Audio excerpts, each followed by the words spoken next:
Hey guys, in this video we're going to take a look at how you can turn on or turn off iCloud photos, shared albums on the iPhone 14 series. First, let's go back to the home screen by swiping up at the bottom of the screen. And on the home screen, tap on Settings. In Settings, go down and tap on your Apple account profile page. Then we go down and tap on iCloud. Next, we scroll down and tap on Photos.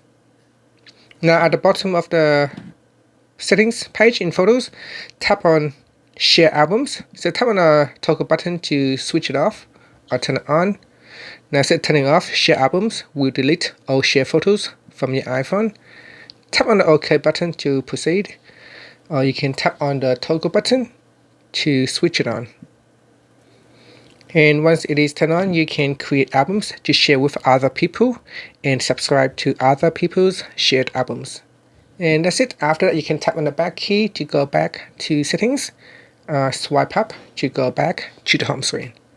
Thank you for watching this video. Please subscribe to my channel for more videos.